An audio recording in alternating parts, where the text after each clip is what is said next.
Aizah Ramadanti. Di sini saya sebagai moderator dari podcast kita yang akan mengangkat tema tentang menjaga identitas, membangun ketahanan, dan merawat keberlanjutan di era globalisasi. Sebelum podcastnya berlangsung, mari kita perkenalan dengan tamu-tamu saya hari ini. Halo, saya Azmur Fitriati Rizkia. Saya Anissa Purnasanta.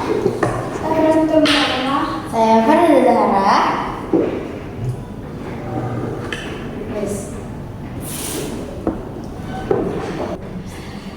Sebelum podcast ini dimulai, bagaimana kalau kita menyapa-nyapa dulu ya tamu-tamu kita hari ini?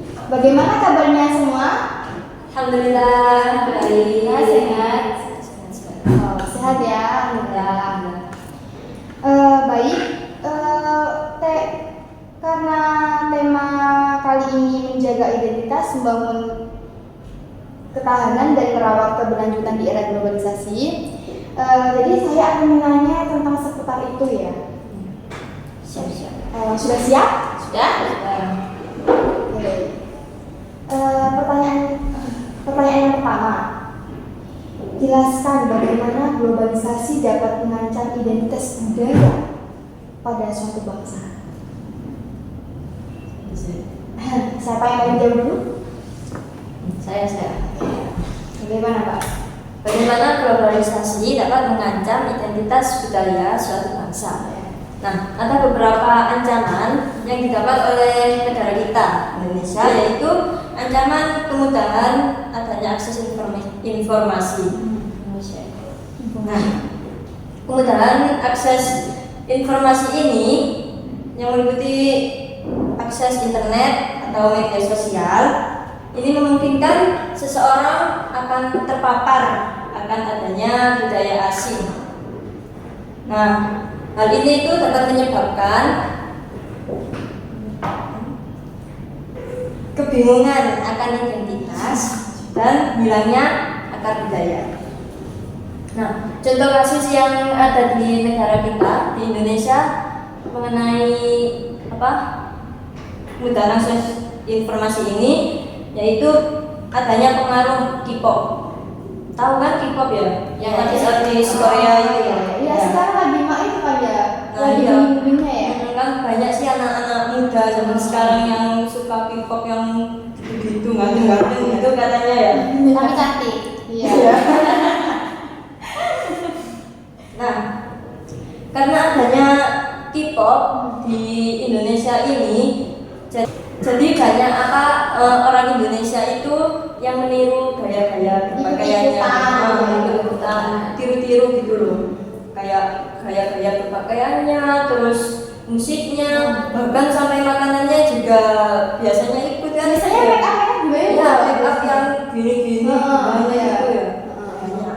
Bahkan sampai sekarang itu juga ada di Indonesia di mall-mall gitu baju-baju Korea, iya. banyak ya. Jadi ya itulah ancaman yang menurut saya adanya ancaman di negara kita Indonesia. Sudah. Selanjutnya nih, menurut Mbak siapa dulu nih yang mau menjawab? Siapa?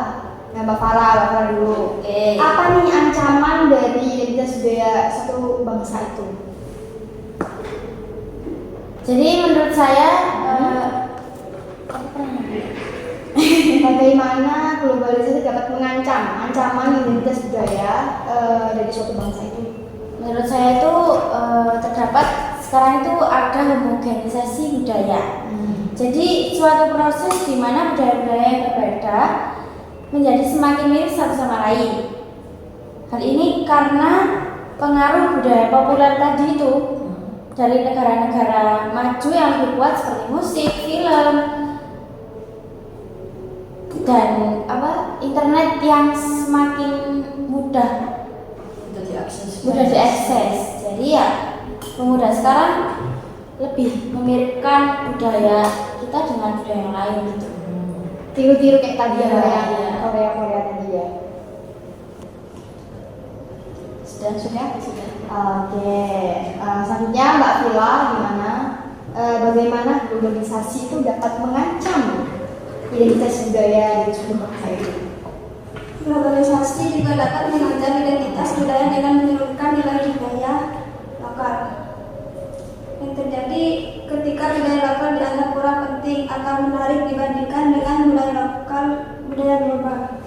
Fakta-fakta yang berkontribusi pada penurunan nilai budaya lokal termasuk seperti kompetensi dari budaya global, persepsi tentang budaya lokal, dan kurangnya dukungan untuk budaya lokal. Jadi kurang dukungan ya Pak ya, jadi budaya lokal itu kurang, jadi masyarakat sini tuh ikut-ikutan gitu ya. Iya. Oke. Udah.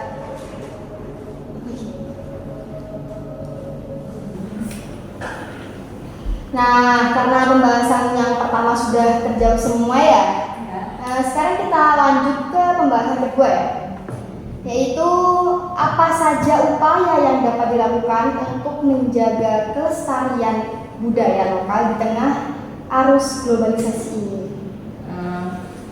Jadi menurut saya upaya yang dapat kita lakukan untuk menjaga kelestarian budaya lokal negara kita sendiri, yaitu kita bisa mengajarkan kepada anak-anak tentang tradisi-tradisi budaya lokal. Kan nanti insya Allah ya, amin, semoga kita nanti menjadi guru-guru semua. Amin ya Allah. Jadi nanti kita bisa mengajarkan tradisi-tradisi budaya lokal, seperti nanti kita bisa mengajak anak peserta didik untuk ikut acara-acara budaya, kayak seperti karnaval. Tapi karnavalnya yang budaya, bukan yang tema-tema yang sekarang kan banyak yang joget-joget gitu ya.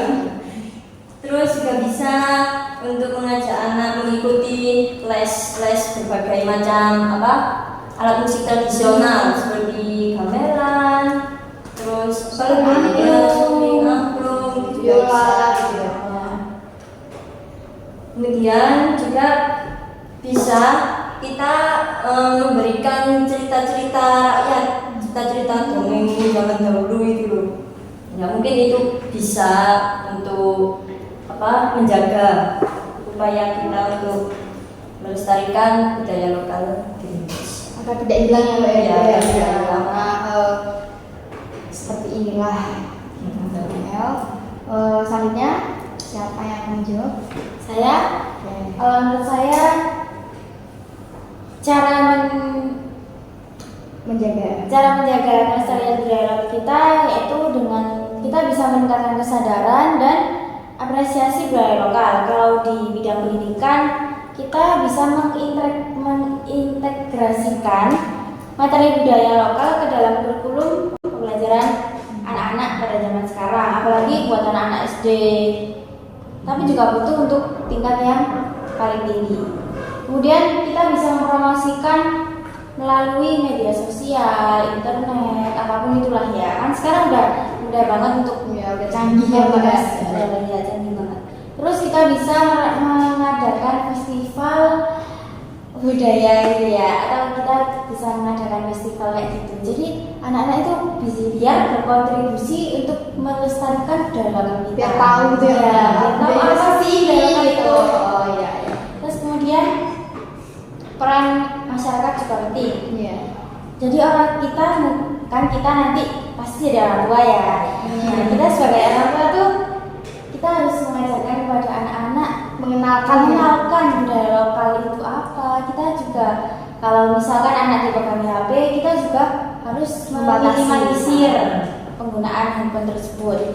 Terus peran pemuda dalam masyarakat sekarang harus lebih ditingkatkan lagi, karena peran pemuda zaman sekarang itu lebih banyak yang lebih pasif dalam melestarikan budaya.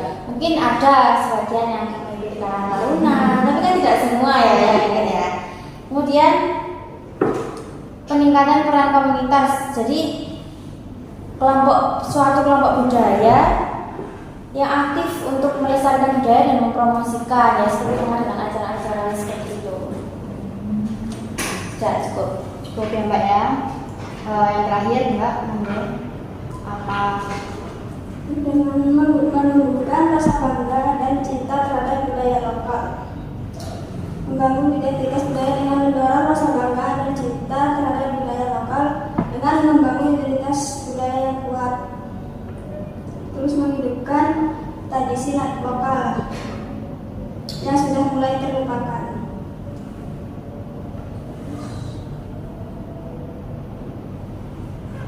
Juga mengintegrasikan budaya lokal dengan arus globalisasi. Kreativitas dan inovasi mendorong seniman dan perajin lokal untuk berkreasi dan berinovasi dengan menggabungkan unsur budaya lokal dengan tren global. Terus juga bisa dengan teknologi digital, memanfaatkan teknologi digital untuk mempromosikan dan melestarikan budaya lokal seperti platform digital dapat digunakan untuk menampilkan seni dan tradisi lokal. Jadi itu ya Mbak ya. Sudah terjawab apa pertanyaan kedua? Sudah. Oke, kita akan berlanjut ke pembahasan selanjutnya. Oke, karena pembahasan selanjutnya kedua sudah terjawab ya, maka kita akan berlanjut ke pembahasan selanjutnya, yaitu apa itu? Bagaimana globalisasi dapat mempengaruhi ketahanan ekonomi suatu negara? Bagaimana? Jadi globalisasi ini dapat mempengaruhi ketahanan ekonomi suatu negara karena adanya persaingan yang ketat. Persaingan ini itu maksudnya persaingan kerja, persaingan bisnis yang semakin ketat dari perusahaan multinasional yang bisa mengancam keberadaan industri dalam negeri, terutama industri yang kurang efisien. Jadi persaingan di negara kita ini antara perusahaan satu dengan perusahaan lain itu semakin ketat. Nah itu bisa menyebabkan adanya bisa mempengaruhi ketahanan ekonomi suatu negara. Karena nggak ada yang mengalah ya Pak. Jadi kan selalu bertengkaran, bisa menjadi pertengkaran yang sangat wah gitu ya. Selanjutnya menurut saya ya, ketergantungan pada pasar global. Jadi terlalu bergantung pada pasar global membuat negara itu rentan terhadap fluktuasi ekonomi global. Krisis ekonomi global dapat berdampak negatif pada ekonomi negara kita dan hilangnya identitas ekonomi kan juga mempengaruhi kita juga ya. Jadi dapat menyebabkan homogenisasi ekonomi di mana negara kehilangan identitas ekonomi dan ciri khasnya. Itu sih menurut saya. Jadi negara bisa juga kehilangan identitas negaranya juga ya. Kalau pendapatnya Mbak Vila, Kalau menurut saya itu hilangnya keunggulan kooperatif. Globalisasi dapat menyebabkan hilangnya keunggulan kooperatif negara dalam sektor tertentu, seperti negara-negara berkembang yang bergantung pada sektor pertanian tradisional dapat menghadapi kesulitan ketika negara maju memiliki teknologi pertanian yang lebih canggih dan efisien. Ada tambahan lagi dari saya. Ada juga globalisasi itu bisa mempengaruhi ketahanan ekonomi suatu negara karena adanya kerusakan lingkungan. Jadi di sini itu kan di negara ini sekarang itu lagi ada peningkatan produksi dan konsumsi kayak apa ya, berbagai macam lah, makanan, terus sabun-sabun, alat-alat gitu.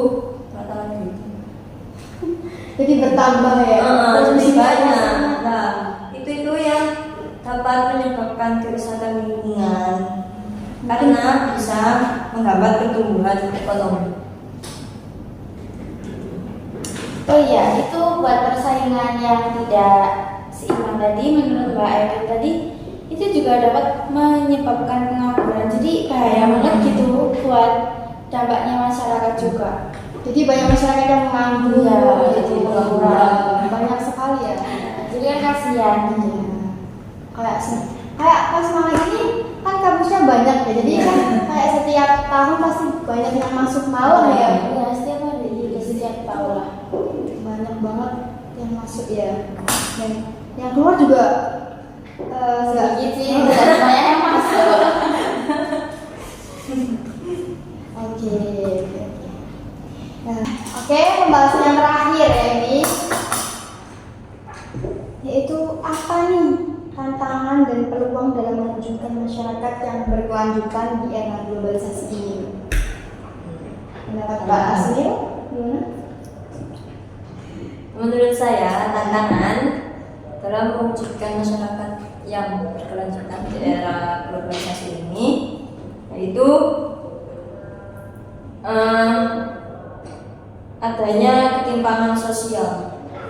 Jadi globalisasi ini seringkali memperlebar kesenjangan antara negara maju dan negara berkembang, serta antara kelompok kaya dan miskin di dalam suatu negara. Jadi kayak tingkat sosialnya di sini itu ada yang miskin, ada yang kaya, terus Miskin banget, miskin banget sampai nggak punya apa-apa gitu, tidur di kolong jembatan. Sedangkan orang kaya, aduh, kan hidupnya sangat-sangat enak ya. Terus ya kan orang kaya itu belum tentu kayak melihat bagaimana sih orang-orang miskin itu, kan ada juga yang tidak punya rasa empati, membiarkan saja tidur di kolong jembatan. Tapi ada juga orang kaya yang peduli, sering membantu, gitu-gitu. Terus peluang yang dapat dilakukan dalam mewujudkan masyarakat yang berkelanjutan di era globalisasi ini, menurut saya yaitu peningkatan kesadaran masyarakat. Jadi meningkatnya kesadaran masyarakat ini sangat penting untuk keberlanjutan yang dapat mendorong perubahan perilaku menuju gaya hidup yang lebih ramah lingkungan.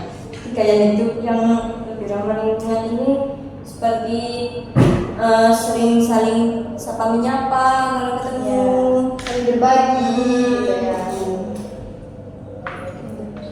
Kalau menurut Pak Farah gimana? Kalau menurut saya sih tantangannya ada pada di pencemaran lingkungan. Karena kan sekarang ya aktivitas industri dan konsumsi yang meningkat itu akibatnya globalisasi yang menghasilkan limbah, pencemaran udara, air, tanah juga kan. Jadi buat kita itu udara aja udah nggak sehat gitu. Jadi emang sekarang tuh udah nggak ini.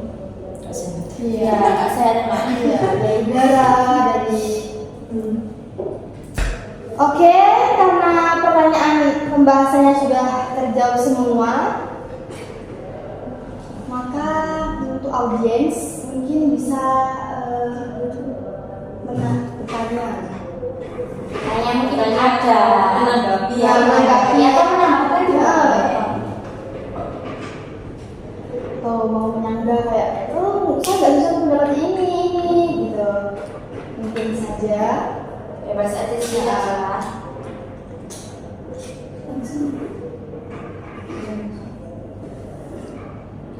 Jadi kan kita ini sudah membahas tentang tadi membangun ketahanan dan merawat keberlanjutan di era globalisasi. Nah, globalisasi ini merupakan fenomena yang tidak dapat dihindari dari setiap negara. Jadi harus mampu beradaptasi dengan perubahan yang dibutuhkan seperti menjaga identitas, membangun ketahanan, dan merawat keberlanjutan merupakan 3 pilar penting untuk menghadapi tantangan globalisasi. Jadi pembahasan ini mencakup berbagai aspek penting, mulai dari menjaga identitas budaya, membangun ketahanan ekonomi dan sosial, hingga merawat keberlanjutan lingkungan. Jadi dari pembahasan ini tidak hanya menekankan pada tantangan globalisasi, tetapi juga menawarkan solusi dan strategi untuk menghadapi tantangan tersebut. Jadi dari contoh-contoh kayak tadi itu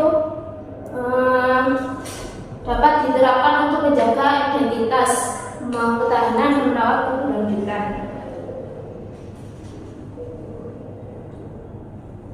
Sudah?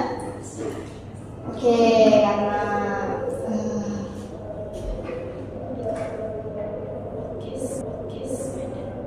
sudah terjawab semua podcast kita hari ini, maka akan kami tutup podcast kami pada siang hari ini. Kurang lebihnya kami mohon maaf dan sebesar-besarnya. Terima kasih kepada para tamu sekalian yang sudah datang ke sini. Kurang lebihnya kami mohon maaf. Wassalamualaikum warahmatullahi wabarakatuh.